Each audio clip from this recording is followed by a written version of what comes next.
Let's talk some NBA, Alan, because Klay Thompson appeared on Podcast P with Paul George. I saw it drop this morning, and it's the first time we've really heard Klay talk at any length about a number of things. First up on the Klay commentary, and this again, courtesy Podcast P with Paul George, Klay talked about being hungry. But I know, Andrew, Steph, Dre, CP, and I, and the rest of the guys, we're hungry. We're in our group chat right now. We're trying to set up some mini camps for the season, but we're all on the same page. Like, look, we got another ring in us. We at least expect that. We can do it if we just stay the course and not look too far ahead. Take it week by week and just enjoy the process, because that's all you can really do. If you focus on the championship, it doesn't really do you nothing. You got to enjoy everything about it, the training camp, the preseason. So last year, I definitely have a bad taste in my mouth still, but that's not the worst thing, because now I'm hungrier than ever, and I still want to I want to get back to that mountaintop. Like, 4 is cool, but why not get as many as you can get? Exactly. At least attempt. And then I can walk away from this game saying I gave it everything I had. Exactly. That's all you can do. It's all you can do, Alan, is walk away saying you gave everything you had. Hungry Klay this year. Last year, Klay probably not as hungry. Wasn't in the lab, didn't put in the work. Are you excited? Are you refreshed at this commentary from Klay Thompson? Well, there's a lot to break down here, but I'll start here. The thing about Hungry Klay is Hungry Klay hunts best. You got to be very careful with the type of Hungry Klay that you get, because you need a hungry Klay, but you need a selfless Klay. You can be selfish because you're one of the best shooters of all time, but there has to be a line. And there were times where Hungry Klay, and whether it's connected to coming back from his injuries, whether it's connected to Charles Barkley trying to prove that he can be who he was, that version of a Hungry Klay, I don't think the Warriors want, and I don't think the Warriors need. And I would hope that Klay Thompson understands that as well. You're still going to shoot whenever you feel like it, but there's just nuances to things. So that part of it, I don't think we want Klay starving, because then the team ends up starving and nobody eats. Contract year Klay, too. So. Contract year. But I think that, and I've kind of come around on this as the season has healed a little bit. It's starting to heal. There are a couple things during the summer, but it's starting to heal. And it's really hard to repeat. And do I think that without the punch, the Warriors would have repeated? Probably not. It's really hard to repeat. When the Warriors did it, they almost did it in 2016, we know. But when the Warriors actually did it, they had Kevin Durant. They were one of the best teams of all time, right? We know the year before they had the best record, but the best team of all time, or one of them. But it's really, really hard to repeat. So you go into last season, you have everything go down the way it did. Do the Warriors win the championship without the punch? Probably not. Really long off season. They were running around. They were doing a lot of different things. They're an older team. They probably don't win the whole thing. A lot of people weren't as hungry. They had finally got that second championship without Kevin Durant, with no injuries, right? So the way Steph celebrated, the way they all celebrated, the way they were flashing fours, and Klay talked about that on the podcast too. Oh, we'll get to it. Flashing fours. You could tell that the hunger wasn't there. And I don't know. A little bit of a chip on the shoulder, a little bit of an edge. Exactly. I don't know if they needed the season to be this much of a disaster, but I will say that this season being a disaster might be the reason they get number 5. Because it might have instilled that newfound hunger. And part of the hungry angle, and Klay talked about it, is the addition of Chris Paul to the team. I mean, we're lucky. It's one of the greatest players ever. Like, he's top 75. He's elevated every franchise he ran the point for. And me as a shooter, I'm excited. I just know CP's going to put it right here on the seams. He's going to set me up nice. I'm going to get a couple extra easy buckets every night. And he's a winner. Like, I've played against him so many times to see how competitive he is. He'll do anything to win. And that's the vibe we want, With the Dubs, like, it could be Wiggs night one night, it could be Steph's, it could be mine, it could be, JK, Draymond could go get you 20, 10, and 10. And now just to add another weapon like CP. That's Klay Thompson. I think he was referring to Draymond Green getting 20, 10, and 10. That's from Podcast P with Paul George. I'd have to look at the last time Draymond got 20, 10, and 10. Didn't he drop 20? Well, I don't know about the 10 and 10, but didn't he drop 20 during the playoffs? Yeah. Yeah. Oh, yeah. He's shown an ability to score at times. A lot of times he doesn't look to score, though, and that's where it becomes curious. Chris Paul He'll do anything to win, and the hunger. How much can Chris Paul's hunger and the fact that he doesn't have a championship, we know that. He's one of the 10 best players to ever not win a championship. Do they have enough love for Chris Paul already to where that's going to be motivation? I don't know if motivation is the right word, because I think they care just as much about getting number 5. And let's be, I don't know about this part of it, but maybe, just maybe, having one more than LeBron for right now, maybe Steph in particular. Yeah. But I think just getting number 5 and just proving people wrong again is driving them just as much as having CP3. I think they would love to get CP3 a ring, but I think they feel they're more concerned about CP3 can help us get number 5. He's going to get his one, and we would love to get that for him. But this isn't a, hey, let's help CP3 out on his way out. They believe that he can really help them. And help them more than probably Jordan Poole. And that's the notion of his departure, the nature of his departure. And I see you shaking your head because I don't think that you were in favor of the departure of Jordan Poole. Is that what I'm reading here in your body language? No. I don't know if you and I have had this conversation. No. I wasn't surprised that they moved off of Jordan Poole. I wasn't necessarily thrilled about CP3, but the Warriors. See, I was thrilled. I was one of the first ones to say, bring him in. Let's get older. And I mean, I'm not even, no, I'm serious. And smaller. I'm not, let's get small. It's a Steve Martin comedy album. But let's get older is the thing, because if you can't play with the youngsters, and I don't think that last year is a good example. They didn't really have faith in playing Wiseman. They moved off of him, literally. Jonathan Kuminga couldn't be played in the postseason. Moody was really the only young player outside of Jordan Poole, and I just don't know if Jordan Poole's game fits with what the Warriors are trying to do. So let's get older and let's play slower. Yeah. And I think that's what they did with this move. Getting rid of Jordan Poole was an evaporation sensation. That's a buck. Look at you. That's what it was. That's what it Getting was. involved. And there we go. Thank you. It was delayed. And I did enjoy watching Jordan Poole on the Warriors. I think at the time that is what they needed, right? But as he progressed and as he, or maybe regressed, I think the issue was, and there was, I believe Logan Murdoch was on the Bill Simmons podcast and talked about Klay not necessarily being thrilled with Jordan Poole's shot selection. I know it's an overused term. You know I can't stand the overused sports terms, but there is only one basketball, right? And if you have too many guys trying to do their thing and try to prove their worth, even though Jordan Poole had not gotten paid but signed the contract, it wasn't going to work. It wasn't going to work logistically because of the CBA, and it wasn't going to work from a basketball standpoint because Jordan Poole wasn't what they needed. And the last thing you need in a free-flowing offense like that, when you have Steph that turns the ball over, but fine, we'll take it. Draymond turns the ball over, fine, we'll take it. You can't have your backup point guard or combo guard, whatever he was, just either taking bad shots or just throwing the ball away and not playing defense. That is a combination that's not going to work. And I will say it's just important that Wiggins wasn't around either, but specifically to Jordan Poole, putting all those things in a pot is not a very tasty soup. No, it turned out to not be an edible soup at all. And you saw some of the frustration spill over from second round soup. It was bad second round soup. Second round ouster is what it was. And you saw frustration from Steph Curry that you don't normally see. And Klay Thompson and Draymond Green walking off mid-possession, even beyond what happened before the season started with the punch. You could see that there was frustration between some of the veteran Warriors and Jordan Poole. So Jordan Poole gets traded to Washington, and the fans are either outraged if you love Jordan Poole or relieved if you didn't think that he fit, or somewhere in between. And the thought was, well, Steph, Klay, and Draymond all wanted him gone, and Steve Kerr, they didn't want him around anymore. And yet Klay Thompson appears on Podcast P with Paul George and says this. To be able to play with someone like Chris is an honor. Obviously, it hurts to see Jordan go. That's the nature of the beast that is this business. Mm-hmm. JP was homegrown. I saw him put the work in. I saw him go 2-15 in the game, but then he would be in the dungeon, which we call our practice facility because there's no windows, getting shots up right after the game.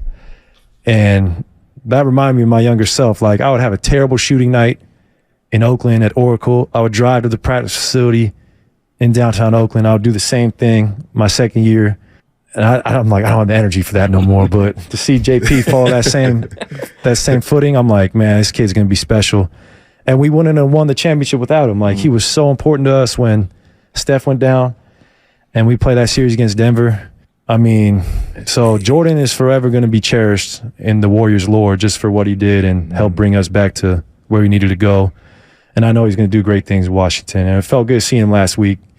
It was weird seeing him in some Wizards gear, but that's like Steph and I's little bro. So to see him go and he's going to flourish out there, I'm happy for him. Are you surprised at the level of love being shown here? And Klay Thompson is a good guy, but he bent over backwards to praise Jordan Poole, and he's a forever Warrior and tells the story of JP going 2 for 15 and then going in the dungeon and working on his game.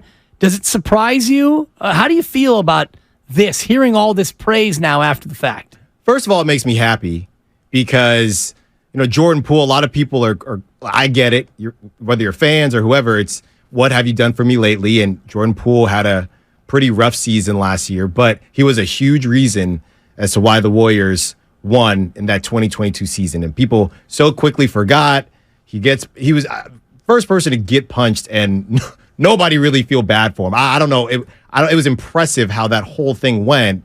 And for, the comments that maybe were made by Draymond, and not even just straight up comments, but it was always just inferred that, okay, that this is the reason. It's kind of been, even when Steph has spoken, it has been, whether it's the Game 7, it has been about, there were guys not on the same page. And it's pretty obvious who wasn't on the same page.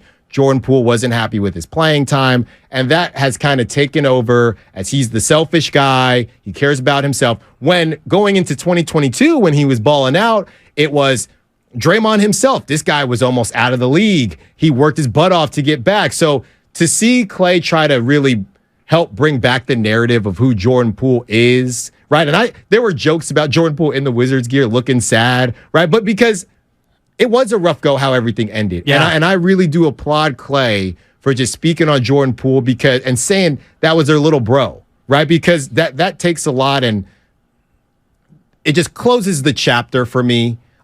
Closes the Jordan Poole chapter of the Warriors, and in a good way. I don't think it needed to go south the way it kind of did. And obviously, when someone gets punched, it's not going to end great. But then it turning into him being, really, let's be honest, the scapegoat. And that's another reason I think the Warriors are going to be on a mission, because they don't have that this year. There's we're not all on the same page. You got a bunch of old dudes that it's the last hoorah. Y'all all on the same page. See, I don't know if he necessarily is the scapegoat. He's one of them. He is one of them. And he's the main one. Well, I think Draymond Green would be equally a scapegoat, because the incident between Jordan Poole and Draymond is what set a lot of this in motion. Mark and I have had this debate. If Draymond never punches Jordan Poole, what kind of a year does Jordan Poole have? Does he play the same way that he went about playing? Because it felt to me, and we've heard the word connected, and the Warriors team was not connected. Were they disconnected because Jordan Poole got punched in the face and he decided, well, I'm going to do my own thing because you're not my big bro anymore and I'm mad at the world? Or was he going to play that way anyway because he got the bag and he started to feel himself and thought, well, I've arrived now, so I'm going to play the way I want to play anyway? That's something that we'll never know the answer to. Yeah. But the bottom line for me was they were disconnected. The way Jordan Poole plays was not in line with the way the Warriors wanted to play. And yeah, I do think that Jordan Poole got scapegoated in some ways. Part of it was because of the way he played, and part of it was because of the incident where he was, in my opinion, not to blame. Yeah, and those are all good points. I'm also happy to hear that from Klay, because there were a lot of conversations. Like we talked about, everybody understands the CBA, and everybody probably understood that you're not going to have Jordan Poole and Klay Thompson both on this team. I don't think that was going to be a reality. Now, things went the way they went. The Warriors made sure they signed Jordan Poole, so if the decision was to move off of Jordan Poole, you would get something which back. Was brilliant at the time. And, I've had conversations with people inside the Warriors organization, and it was made pretty clear to me that they aren't going to have 4 players making that max level of money. Not max, but making that big money. So going into next year, if they would have kept Jordan Poole, you got Steph, you've got Klay, you have Draymond, you have Poole, and you have Wiggins. So that's 5 guys making pretty hefty dollars. So now you take JP out, you bring Chris Paul in, And now you realize that after this year, Chris Paul's money can come off the books. Right. If you don't have a spectacular year and you don't want to replace that salary spot, well, you just say thank you next, Ariana Grande, to Chris Paul, and then now you've made massive savings. How about a little bit more praise from Klay on Jordan Poole? Because it's making you feel good, Styles. It is. I want you to be happy. Thank you. But no, I'm excited for him. Washington got a good one. Yeah. Future All-Star for sure. I said the same thing. Yeah. He stood out to me in the beginning. I'm not gonna lie, I didn't see the vision. He had a rough rookie year where He was young though. He was like 20. Yeah, And he was throwing the fire. Like, we just got off a finals appearance. And yeah, like, it was pressure on him. all right, no Steph, no Klay. It was Go pressure ahead on and him. take the reins then, Rook. But I was just watching. I'm like, I don't see it. So when you but see it, then when you year see it. 2, he came out a totally different player, and I was like, wow. That's the work ethic. And then year 3, I was like, damn. Yeah. Like I felt like the league was like, all right, there's 3 of them now. Like, Yeah. it's not just right? Steph and Klay anymore. It's 3 of them. Yeah, it's And crazy. Jordan Poole is shooting on that level right now. Praise from Paul George and Klay Thompson on Podcast P, which is Paul George's podcast. I see you over there nodding and smiling. That made you happy, didn't it? It did. And The love. The it's love just fest. the Love Fest is great. The Love Fest is great. I think if you are a Warriors fan, there's no reason to not wish Jordan Poole the best in Washington. And I think most people do. But realistically, there was no way Steph, Klay, and Jordan Poole was going to be on this team. Let's think about when Jordan Poole was at his best, right? It was when Klay was out, right, in 2022. Or when Steph was out. Right, in due to 2022. injury, yeah. And Yep. then when he had the ridiculous hot start to the playoffs, Steph started on the bench. Now goes into this season. Yeah, he signs a contract, but Klay's back, right? This is Klay's first full season back. He's got something to prove. You obviously have Steph, so he signed the contract, but maybe deep down Jordan Poole even knew. Everybody knew that it wasn't going to be both of them. I just believe that Jordan Poole's season and how everything ended up happening with the punch made it much easier to say it would have been a tough decision. Like, Jordan Poole would have had to probably have an all-star season to even think about moving Klay, but the decision got made for them when everything went down the way. And Jordan Poole averaged 20 points a game. So Exactly. Although it was in a very inefficient manner, his percentages all went down. Turnovers were up. Assists were down. And the thing that struck me was what he did as a starter versus a reserve. He averaged 24.6 as a starter. He averaged 15.9 coming off the bench. So Jordan Poole got to a point where he was going to need to be a starter for his own sake. And he started 43 games. He came off the bench 39 times. And, you're right. You get to a point where you're not going to be able to keep Steph, Klay, and Jordan Poole and pay them all as much as you're going to pay them. And then also keep Draymond Green.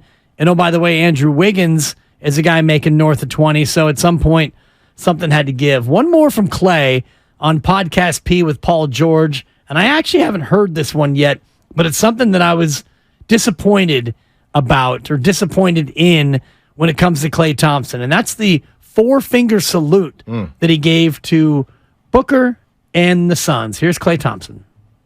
I know Book, you gave him the Yeah, I was in my feelings though. full And Book was time. busting my ass that day. I was not where I needed to be. Yeah. Stuff doesn't age well. That didn't age well for me. Yeah. Like, I don't need to be flexing 4 rings, bro. Like, everybody know that. That's on Wikipedia. Like, my game wasn't where it was at. And we all get insecure at times. Yeah. I'm not man enough to admit that. I'm man enough to admit that we all have our moments of weakness. So I'm not really proud of that one. Because I see Devin Booker and I should be like, man, I should be proud of this young man. Yeah. Like, the work he's put in. He survived a tough regime in Phoenix where everyone's getting traded. He's playing for a new coach every year, but yeah. now he's a franchise player because he just kept working. So I admire the guys who have work ethic like that, An honest reveal from Klay Thompson with Paul George on Podcast P. I'm really glad to hear that, and I'm glad that he was able to come correct. A lot of times pro athletes have a hard time admitting that something is embarrassing or something was a mistake. That was a great soundbite there from Klay Thompson because it was cringy. Well, I'm glad you said that because, I did shows when it happened. I'm sure you did shows when it happened. I personally feel vindicated because I was very open about I thought it was cringe. I thought it was a bad look. And going into this season, if you have the mindset, and I see somebody on the Xfinity Mobile text line saying, miss me with the notion that the reason this team didn't win last year was because they weren't hungry enough. These are pro athletes. Well, Klay, to me, those were the tea leaves. When you're throwing up 4, that's saying, look at what we've done, not look at what we're about to do. That told me right there, these guys, their head is not in the right spot. And I'm not even hating on it, because once you overcome what Klay overcame to get back to the level that he's at now and be a champion again, Steph to finally get that finals MVP, for everybody that had written them off, go ahead and victory lap. I wasn't hating on that. But once that season started and they were throwing up 4s and look what we did, that just told me they're not ready to get number 5. Not to say that they won't get number 5, but they're not ready to get it right now. So I'm glad Klay said it, because Warrior fans, and obviously most Warrior fans, are going to ride for their guys. He got Booker. Booker's done nothing. And I don't know, maybe it's just from a competitive standpoint, I don't care what Klay has done in this moment. Sure. In this moment, you're getting ran. In this moment, and that's what Klay said. Booker's busting my ass, and I was in my feelings, and that's what it looked like. Right. And so when he's able to come out and say that after the fact, it's like, good for you, Klay, because that's kind of what we all thought. And for you to admit that, I mean, not that he has to admit it, but it was a great moment of self-reflection, I thought. Right. And I think you make a good point. Nationally, I think Klay had to address this nationally. Warriors fans loved it because Klay Thompson is their guy, right? And I am a Warriors fan that just personally rubbed me the wrong way. But nationally, I don't think it went over. It was a meme. Klay basically, he was literally a meme. Every time the Warriors get blown out, there was a Klay meme holding up a 4. So nationally, I do think everybody thought that, all right, you guys are doing a little much. And now you're resetting it to where, the 4, we won't see a 4 this year. We will not see a 4 be thrown up. But hopefully, I wouldn't mind next year them throwing up 5s. I'll take that. Yeah, one for the thumb, as the old cut goes. And so hopefully the Warriors can make that happen, get Chris Paul his first, and then, like you said, go ahead and move everybody up that all-time list of championships won. From the Xfinity Mobile text line from the 415, Klay addressed it like a man. I appreciate that, and that's kind of where you and I are in terms of addressing it. Not that players owe anybody anything, but it was just a little bit out of character, and it seemed like Klay, for a lot of the year last year, was in his feelings, and he didn't have that same kind of joyous perspective that we're used to seeing, and it was a little bit odd. The whole year, I think, started with the negativity of the Poole Draymond incident, and they were never able to shake that and get back to the dubs we all know. Well, and if you look at what Charles Barkley said, right? If you really break down what Charles Barkley said, it hurt Klay, but I didn't think for all the crazy stuff Charles Barkley says, it was necessarily crazy, but that doesn't mean that didn't hurt Klay. And I think that he spent, not that he cares that much what Charles Barkley thinks, but I think it was a microcosm of where Klay was, just in terms of, all right, this is my first full season. I got to show everybody. He's still mad about that top 75. I'll tell you that. Right. He's still mad about that. And he wants to show that he can be an all-star. And he just pressed. He just pressed all year long, and it didn't help anybody. And this year is an even bigger year in terms of Klay, the individual. Not that he needs the money, but he's in a contract year. And it doesn't appear that the Warriors are going to do anything now to address that going into the season. I haven't heard any rumblings or any rumors. So Klay's going to go into a contract year. And I don't think that he will play with the contract in mind. No. He's making $42 million, and he's pretty, I think, well kept in terms of the finances, so he doesn't need to grind for that last contract. But I wonder how much it does enter into his mind as he gets into the season. But this is the seesaw of this, because they might ask Klay to take a hometown deal. So he's playing for a contract, but he's not playing for a contract in the same way, because he knows they probably can't max him out, right? I mean, they could, but it would be very hard to. And also, now this is where things get sticky. Is there any love in your heart? I know, talk about Lacob and being a billionaire, but is there any love in your heart for a team that did pay you when you came back, when you were coming back from your injuries? Look, paid him about $70 million to get better. Exactly. I mean, Klay, what is he? I think he's number 12 right now on, highest salary. So Is there any love in your heart there? Not just for that, but also, hey, Klay, you want to compete. We know that. And if you want to keep rolling with your boys, you're going to have to take a pay cut. And I believe he will. So it is a very unique situation where he's playing in a contract year, but he knows he's not playing the same way somebody is to get to milk him for every dollar that they can get, because it's not possible. No. Yeah. And he knows that if the more money he wants, the less likely it's going to be that he stays based on the luxury tax ramification.